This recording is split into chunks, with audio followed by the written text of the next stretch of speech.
So welcome back. If you are joining me again from some of the previous sessions, or if this is your first time, welcome. I'm Laura, the dietitian, who's doing the presentation here today.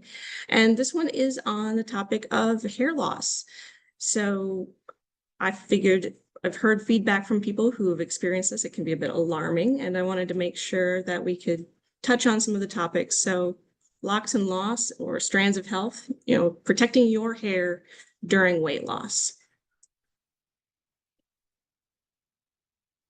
So again, if you are joining me, you'll know that I tend to start out the first slide with the quality of your calories matter. And it matters especially also when we're talking about hair loss, if there's some nutritional factors, because the higher quality calories, you're going to hopefully be getting in more of those nutrients that you need. So what will we cover today? First of all, how common is hair loss when losing weight? And we'll look at some possible causes, some that I won't speak to too much, but just so you're aware, there are some other factors that might be at play. Also, some solutions that you might have, especially if it's nutrition related, and also some things to look out for. And then finally, as always, I'll take your questions if you have any. So, does weight loss equal hair loss? Not always. So that might not be you. And I'm sure when you see it compared from metabolic and bariatric surgery, where the resulted hair loss of seems to be up somewhere around 50% or more of patients within the first year after having that surgery.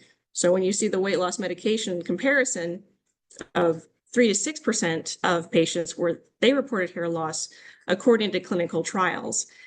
However, I did put at the bottom anecdotally, because even though you say, oh, 3 to 6, thank goodness, the percentage doesn't really matter when it's happening to you. So if you are experiencing that, that is concerning and reasonable to wonder what can be done about it. So what could be some of the reasons? Well, there is something called telogen effluvium, which is now a favorite phrase of mine because it just flows so nicely. But that's hair loss that happens after a stressful life event. And rapid weight loss, even though that might be something one is looking for, it's still a stressor on the body. This is considered to be pretty temporary. It tends to start somewhere around 3 months after some rapid weight loss. And so the good news is that usually it will come back, but it's a bit of a shock to the system. Also, there are health conditions that could be contributing, genetics, of course, anybody who just has it in the genes to lose hair, but also things like endocrine disorders, such as type 2 diabetes. There is a connection of hair loss, as well as malabsorptive conditions, which in the end, I guess that does come down to nutrients. But if you have something like Crohn's disease, or if there was a surgery on your intestines, that can affect the absorption of nutrients and minerals. Celiac is also a good example, because people who have celiac disease, undiagnosed, will sometimes come up short on iron. They'll be anemic and wondering what's going on, and it's because their gut is unable to absorb some of those nutrients. There are also other medications. They do have listed side effects of hair loss, so make sure you speak to your doctor about your medication regimen. If anything else has changed recently, it may be worth looking into. But then the area that I focus in on, and that we'll be continuing to focus on for the rest of this, is nutrient deficiencies or excesses, and that'll be important to touch on. So again, with fewer calories, your intake of certain nutrients might be decreased. So just be aware of that, and that might be the time that we need to look at what nutrients and where you can get it from. But it is possible to get too much of a good thing. So this is the first panel of 2 talking about nutrient deficiencies. These are the nutrients that are associated with hair health, and deficiency could lead to loss of hair.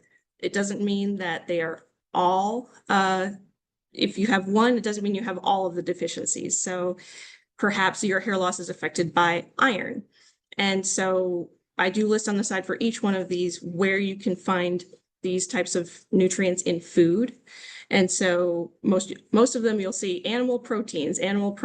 Again, another reason why we harp on protein a bit. But with iron, you can see animal protein, like I said, legumes or beans, and some vegetables. However, I'm sure you're aware, iron is difficult to absorb from food and sometimes even from the supplements. And so if it's consumed with vitamin C, that can be very helpful. An example of spinach and tomatoes together, that can really help unlock the iron. And another trick that I didn't mention here, but cast iron skillets, actually, if you cook with an acid, so if you had a tomato sauce or something more acidic, it actually will help sort of leach some of that iron out of your cast iron skillet. Moving on to zinc, of course, again, through animal proteins, but also oats and pumpkin seeds, if you enjoy those. Vitamin D, there aren't very many food sources, egg yolks, especially from chickens that are out in the fields and actually get exposure to sun, some mushrooms, and then, of course, fortified foods where you see fortified with vitamins X, Y, and D. So supplementation for vitamin D may be necessary, especially in this weather and in our area of latitude being in Indiana. And of course, the main source of vitamin C is the sun, but I believe most of us know that the benefits of sunscreen most likely outweigh getting vitamin D through that manner, if we can help it. Then there's biotin, of course, again, egg yolks, meat, fish, seeds and nuts, and sweet potatoes. And protein, which basically everything listed here, save for the vitamin D, if you get in enough protein from animal and plant sources, you'll be likely to get the rest of these nutrients in a decent amount, but maybe not enough. Continuing on, some of the remaining nutrients that are associated with when there's a deficiency, there could be some hair loss, or vitamin A, again, found in eggs, dark green, orange, and yellow fruits or vegetables, with some examples I gave, such as spinach, carrots, broccoli, winter squash, mangoes, and apricots. Then niacin, which you can again find in protein-rich foods, as well as nuts, seeds, and beans. Then selenium from poultry, beef, seafood, especially soy products, and Brazil nuts, which a little fun fact is Brazil nuts are the food with the highest amount of selenium content per sort of standardized serving. About one Brazil nut can have anywhere from 80 to 90 micrograms of selenium. So the general recommendation is to eat no more than 4 a day if you enjoy them. But I wanted to share that, and there'll be a reason why here coming up. Then finally, healthy fats. So you can get those from fatty fish, walnuts, ground flaxseed. You don't want whole flaxseed because then you won't be unlocking the nutrients within it. Chia seeds, olive oils, avocado oils, and of course, olives and avocados, as well as some seeds. So you might be asking yourself, since I don't have much of an appetite, I might not be getting in these nutrients. What about supplements? And next week I'll be touching on supplements in general, but there's a reason to talk about them right now too. So supplements can be helpful, but if you're not deficient in these nutrients, additional supplementation is unlikely to help. So a little is good, more doesn't mean better. And so if a specific deficiency is verified, try and aim for a product that focuses on that specific nutrient versus one with multiple ingredients. And the reason why is in this following slide. So too much of a good thing. A phrase I commonly use is the portion makes the poison, and supplements are no different, especially when it comes to individual nutrients, because high doses of selenium and vitamin A can actually lead to hair loss. So if you're deficient, you might be losing your hair, but if you're getting excessive amounts, you'll be losing your hair. And so the idea is that you want to try and make sure that you're just focusing on the nutrients that are affecting you instead of going and doing a wide swath of nutrients. I gave as an example off to the right of the screen, this is a picture of the nutritional facts for the Nutrafol Women's Balance supplements. I know that this one's fairly popular among quite a few people. And while all of it falls essentially within the safe categories, especially when we're talking about vitamin A or selenium, you do notice that they're both on the high end. And so selenium is at 200 micrograms. And really, if you can avoid going over 200 or 300 micrograms, that's ideal. The there's a term called the tolerable upper intake level, and that's established as being the level that you can generally reach before you start experiencing symptoms. But some people have experienced brittle nails or hair loss with a little bit lower. And I think the other reason that would be good to sort of stay under that 400 or aim to avoid going over 200 to 300 is because you're also getting selenium from foods. And so you could easily be exceeding that upper intake if you're not being mindful of that. So this supplement here sort of hits right on that edge. As far as vitamin A, it's not quite there. It's about half, but again, I wanted to mention this because if you're having this type of supplement along with something else, maybe a multivitamin or other supplements that might be sort of compounding on each other, I figured it was important to mention. And that's why I like to sort of focus in on specifics when possible. Also, biotin. Now, this one is a very large amount, over 10,000 micrograms, but too much of it can actually interfere with lab tests. They can show up as falsely high or falsely low, depending on the test. And I was doing a little research on this, and it looks like some people were even misdiagnosed with thyroid problems when they didn't have thyroid problems, simply because they were taking high doses of biotin. So in putting it together, hair loss can happen for many reasons, and improper nutrition or insufficient nutrients could be one of them. And so in the case of a nutrient deficiency, increasing specific foods like the ones listed or using a supplement can help. But choose your supplements carefully and make sure that you read the labels on that. And of course, if you do have questions, you can always check with me or the staff at Premier Weight Loss, because we'd be happy to help. And again, next week, I'm very excited because I cover supplements completely. And it's probably one of my favorite ones to have put together, just because even I learned some new things here and there, and that's always fun. So this is the part where it's time for your questions. And so if anybody has any questions, again, the Q&A is at the bottom left. And I will mention, if you want for me to not say your name, because I think I'll say your name just so you know that I'm addressing your question.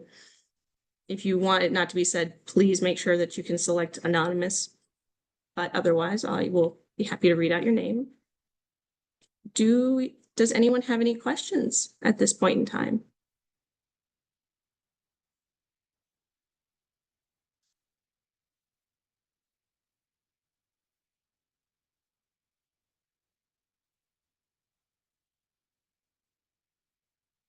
I'll just make sure I open it up so I don't miss any.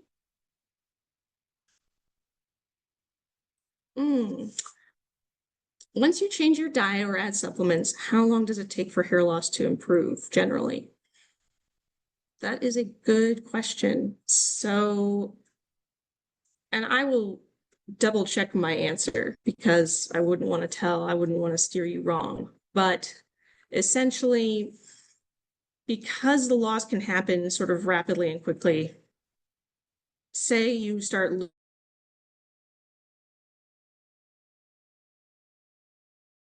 losing at the 3-month mark. You will notice you'll probably have some improvements 3 months later, but to have obvious improvements might take up to 6 months. But I will be happy to double check on that, and I'll write a note to myself to make sure.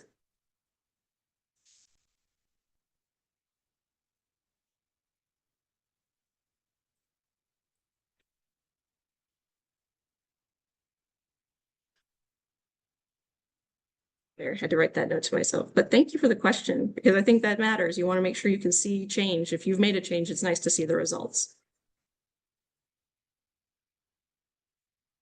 Are there any other questions? Of course, I will wait for a little bit here. Do I recommend anything like shampoos or serums? Let's see here. Oh, Alicia, yes. Do I recommend anything like shampoos or serums?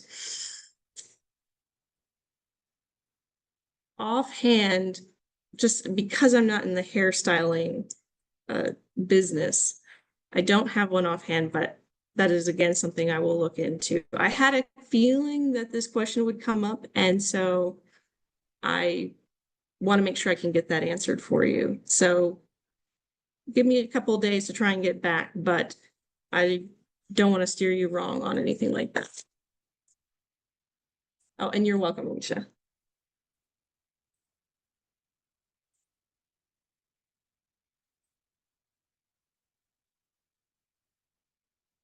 Okay, Jean Ann, will you show the slide again showing the list of nutrients? I think I missed a couple. Absolutely. Let me get a moment to share that screen for you.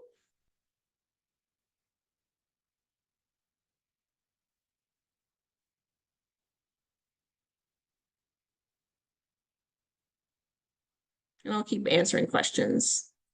Give me a moment as I go backwards.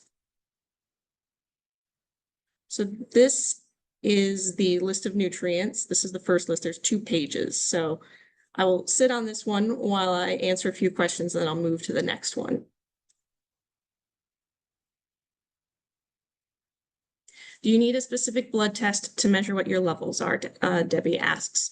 So of course, if we're looking for iron deficiency, or I believe with vitamin D, that one also comes up in sort of a general metabolic blood count. They're pretty standard.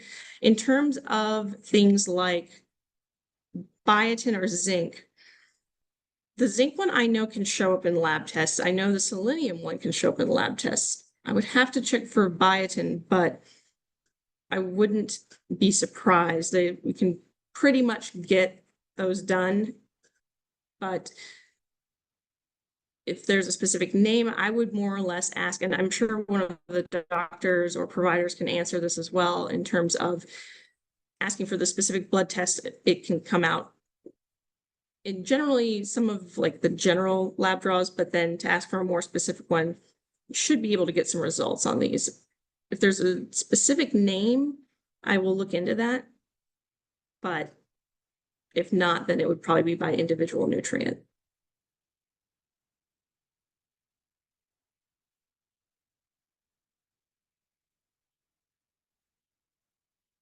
This is the second panel of nutrient list here. With an improved diet, can hair actually start to come back? Does it regrow or does it just stop falling out? Again, a good question. So barring any other issue that might be going on. So if it is a nutrient deficiency, then you should see then the hair will start to come back gradually.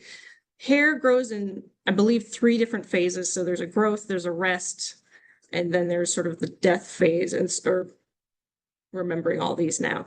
But so it takes some time because you'll see it go intermittently. It's not all at once a bunch of hair regrowing. It's going to be a few here and a few here, but it should come back with something in regards to nutrient deficiencies.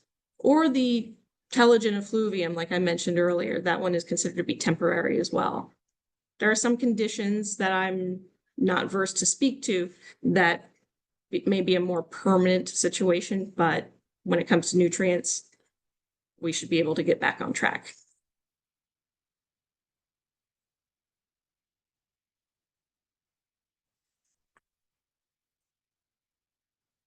And again, I'm writing down a lab test question just to make sure there's no names. Okay. Oh, Jean Ann, you're very welcome. Glad to share that with you. That's not a problem at all. So I will look up to make sure if there's any names of the shampoos or serums or lab tests. And of course, I'll look into those months as to when hair loss improves. Let's see here. Someone said, I have a family member that said Viviscal helped her, but it contains 11 milligrams of zinc per day, zinc oxide, which is 100% of daily value per label, and 10 milligrams of iron, ferrous fumigate, 56% of daily value. Would that concern me? No, actually. So those levels are pretty reasonable. The zinc, what I've noticed is when people start having issues is when they get somewhere around the 40 or 50 milligram level per day. So 11 milligrams, that's not going to set off alarm bells for me.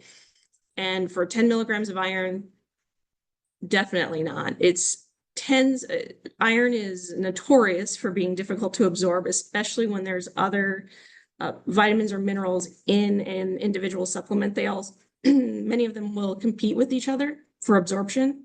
So it's unlikely that you would absorb the full amount anyhow, but no, that level wouldn't concern me either.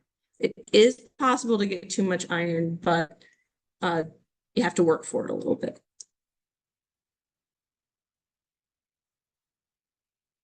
Again, a great question. Thank you, Dr. Friedman. Those lab tests for vitamins are available, but may take some time to get results because they aren't common day-to-day tests.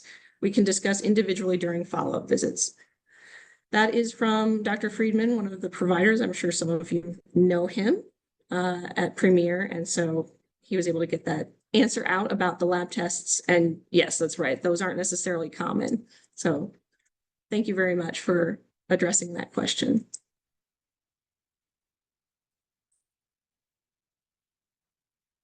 From Anonymous. Oh, yes, not hair loss related, but what are your favorite sources of fiber? I missed the webinar that touched on fiber intake. Ooh, well, if we're not talking about food sources, well, I'll talk about food sources first.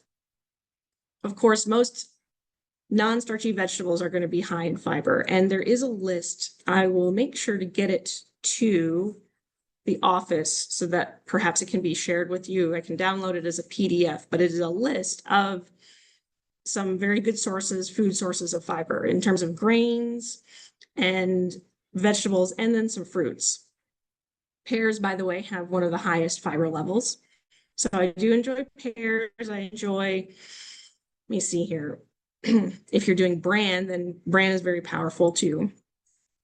If you are searching out for a supplement, there is an interesting one called Unifiber that is all insoluble fiber. So if constipation is an issue, insoluble fiber is the type of fiber you want to aim for. Just make sure you stay hydrated because that helps things get moving too.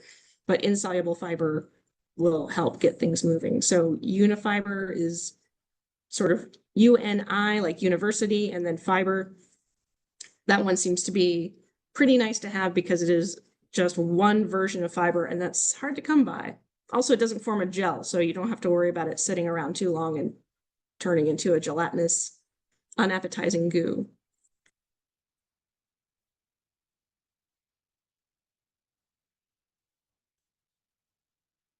I absolutely love these interactive questions. I really appreciate them coming in because that tells me that you care, and if it's something I don't have the answer for, I can get one. And if it's something I do have the answer for, then I'm glad to be helpful in real time.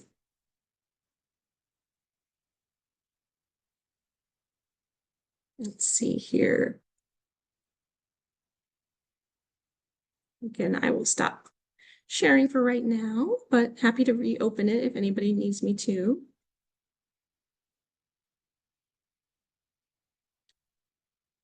We are hitting the 12, well, almost 12:30 mark. So I will still wait for a little bit just to make sure that people are ready. Perfect. That's why I never want to end too early here. Very general question, but what is one of your favorite tips or tricks to suggest when you meet with people?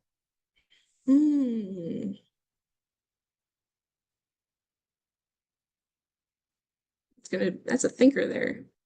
It kind of depends on the topic, but I know this is a general question, so I will try and be as general as possible.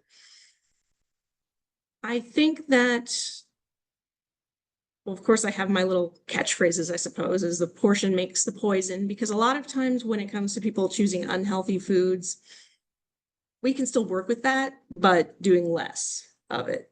And sometimes that's all the solution someone needs. If it's about trying to think of some other, if it's something about going out, dining out, and trying to choose the best food or avoid overeating when dining out, I often inform people to look for what's the vegetable on the entree first.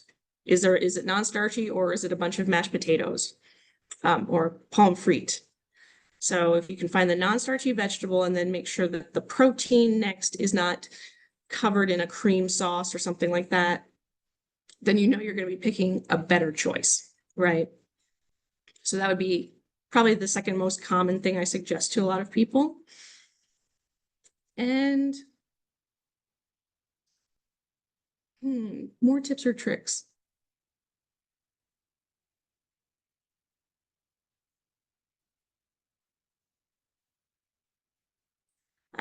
I try to advise people to do say 1% better every day when possible, rather than try and shoot for the moon, because then it's very easy to feel discouraged, I suppose. So that's, if you can say, I made this change today, then that's a really good way you can say, okay, I got there. Now, tomorrow I'm going to continue to make this change. And then what else can I do? What else can I add on?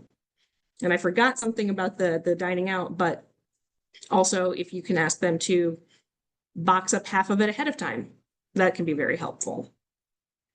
So that way you have some leftovers.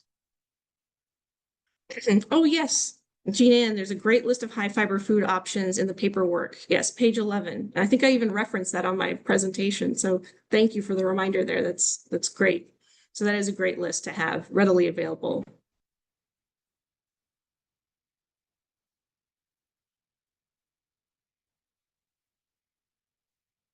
And that fiber thing was also a fluid discussion. It reminded me to take a little sip there.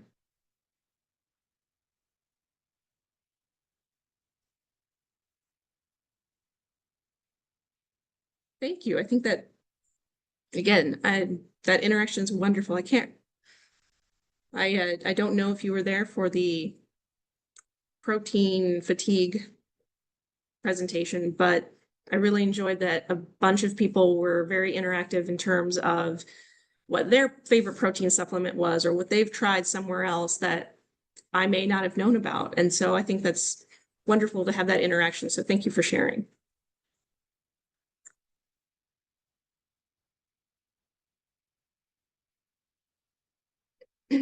Dr. Friedman, I have gotten multiple asks recently for protein snack options from people having some low appetite who are wanting to reach protein goal.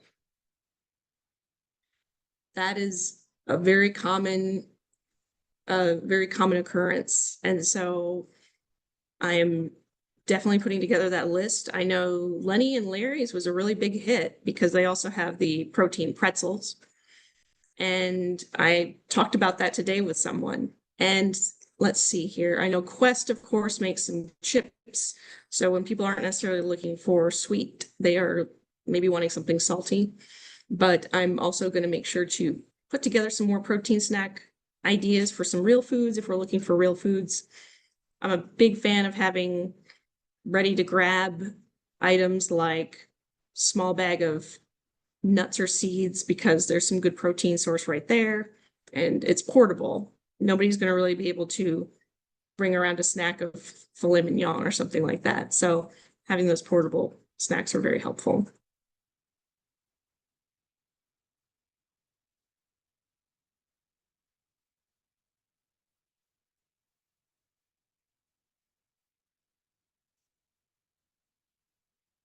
And Dr. Freeman, if you want me to make sure I can get that list put together, I'll get that together for you too.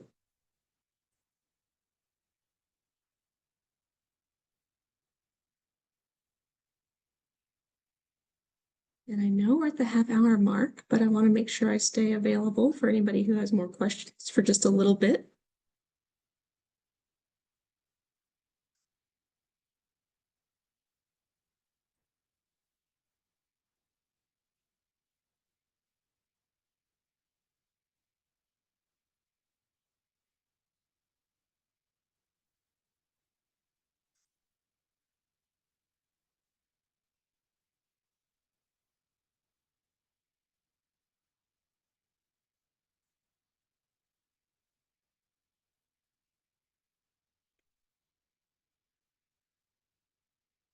But with that,